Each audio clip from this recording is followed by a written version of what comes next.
Hi ചങ്ങായിമാർ, ഞാൻ ഇന്ന് സംസാരിക്കുമ്പോൾ എന്തെങ്കിലും എൻ്റെ വായിന്ന് വൃത്തികേട് വന്നിട്ടുണ്ടെങ്കിൽ നിങ്ങൾ സഹിച്ചേ പറ്റൂ. കാരണം അത്രമാത്രം വൃത്തികെട്ട ഒരു സാമാനത്തിനെ കുറിച്ചാണ് ഞാൻ പറയാൻ പോകുന്നത്. കാസയുടെ കെവിൻ പീറ്ററെ കുറിച്ച്, കെവിൻ്റെ കൂസിനെ കുറിച്ച് കേട്ടാ. ഓൻ ഇന്നലെ ഒരു പോസ്റ്റ് ഇട്ട്. എൻ്റെ കഷ്ടകാലത്തിന് ഞാൻ ഫേസ്ബുക്ക് തുറന്നപ്പോൾ ആ സാമാനം എൻ്റെ മുന്നിൽ പെട്ടത്. അത് കണ്ടപ്പോൾ തന്നെ ഇങ്ങനെ ചൊറിച്ചിൽ. ഇവനെ കുറേ ദിവസം ഞാൻ ഒഴിവാക്കി വിട്ടതാണ്. ഈ സാമാനത്തിനെ കുറിച്ച് സംസാരിച്ചിട്ടുണ്ടല്ലോ, ശരിക്കും നമ്മളെ മനസ്സിലടക്കം അത്രമാത്രം ദേഷ്യവും വെറുപ്പും വരും.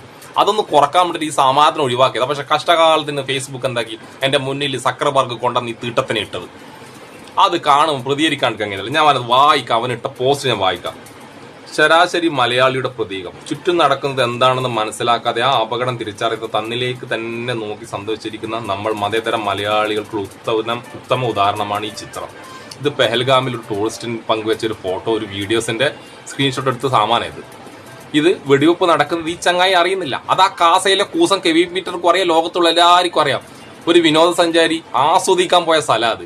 അപ്പൊ അയാൾ അതൊന്നും അറിയുന്നില്ല. വെടിവെപ്പാണോ തായിൽ എന്താ സംഭവിക്കുന്നത്, അയാൾ മുകളിലുള്ളത്. അതിലൂടെ പോകുമ്പോൾ എന്തും മനസ്സിലാക്കാനാണ്. കാസയിലെ കൂസ, നീ നിന്റെ ഭാര്യന്റെ ഒപ്പം രാത്രി കിടന്നുറങ്ങുമുണ്ടല്ല, തായിലൊരു വെടി പൊട്ടിക്കഴിഞ്ഞാൽ എന്റെ അമ്മ ബോംബ് പൊട്ടിയെന്നും പറ്റും നീ എണീക്കുക.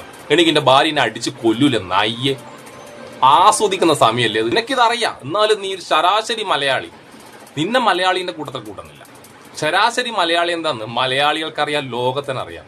ഓക്കി വന്നപ്പം, കൊറോണ വന്നപ്പം, പ്രളയം വന്നപ്പം, എന്തിനീ വയനാട് ഉരുൾപൊട്ടലുണ്ടായപ്പം വരെ നാറിയ സംഖ്യകളും ഇതൊക്കെ ഒറ്റിയപ്പോഴും ഈ നാട്ടിലെ ശരാശരി മലയാളി ഒരുമിച്ച് നിന്നിട്ടാണ്. അതുകൊണ്ട് നീ ശരാശരി മലയാളിനെ അളക്കാൻ നിൽക്കല്ലേട്ടാ.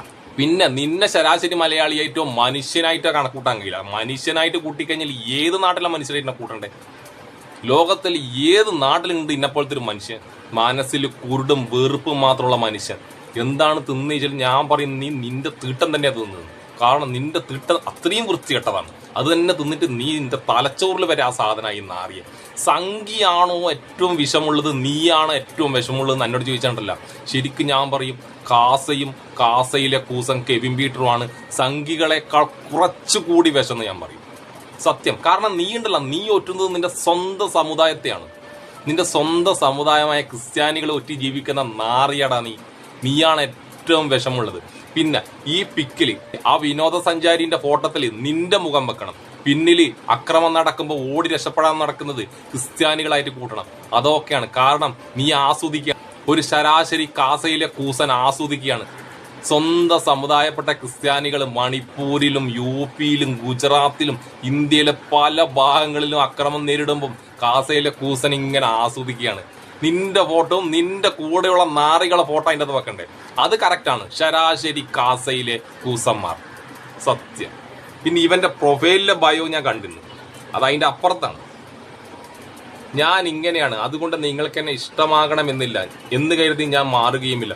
ഒരിക്കലും മാറിയേക്കില്ലേ കൂസ, ഒരിക്കലും മാറിയേക്കില്ല. കാരണം കുറച്ച് കാലം കഴിഞ്ഞാൽ വളർന്നു വരുന്ന തലമുറക്ക് കാണിച്ചു കൊടുക്കണം കേരളം എന്തിനൊക്കെ നേരിട്ടിട്ടുണ്ടെന്ന്. ഒരു ശരാശരി മലയാളി എന്തിനൊക്കെ നേരിട്ടിട്ടാണ് ഇതുവരെ എത്തിയതെന്ന്. ഓക്കിയും പ്രളയവും കൊറോണയും എന്തിനു പറയുന്നു, വയനാട് ദുരന്തത്തിനെയൊക്കെ അതിജീവിച്ച പോലെ തന്നെ നിന്നെയും നിന്റെ കാസയിലെ കൂസന്മാരെയും ഒക്കെ അതിജീവിച്ചിട്ടാണ് മലയാളി ഇവിടെ വരെ എത്തിയെന്ന്. കുറെ കാലം കഴിഞ്ഞാൽ നിന്റെ ഈ പ്രൊഫൈൽ പിക്കും നീട്ട പോസ്റ്റുകളിലും കാണുമ്പോൾ വളർന്നു വരുന്ന തലമുറ കാണണം ഇങ്ങനെയാണ് ശരാശരി മലയാളി ഇതുവരെ എത്തിയതെന്ന്. ഇത്രമാത്രം ദുരന്തങ്ങൾ. അതിലേറ്റവും വലിയ ദുരന്തമായ കാസയിലെ കൂസനും കെവിൻ പീറ്ററും അതാണെന്ന് നേരെയുള്ള തലമുറ മനസ്സിലാക്കണം. അതുകൊണ്ട് നിന്റെ പോസ്റ്റ്, നിന്റെ എഫ് ഇങ്ങനെ നിലനിൽക്കണം. നീ ഒരു ശരാശരി മലയാളിനെ അളക്കാൻ വളർന്നിട്ടില്ലാട്ടാ. കാരണം ശരാശരി മലയാളി എന്തിനും അടികൂടും. രാഷ്ട്രീയം പറഞ്ഞ് അടികൂടും. പല രാഷ്ട്രീയമൊക്കെ ഉണ്ടാവും.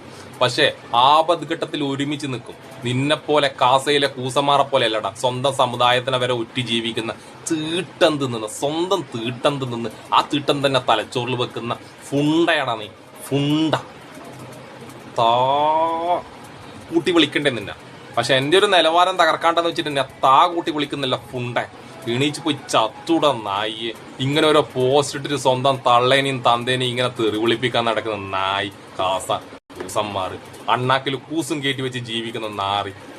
എന്നാ പിന്നെ ശരി സുലാൻ.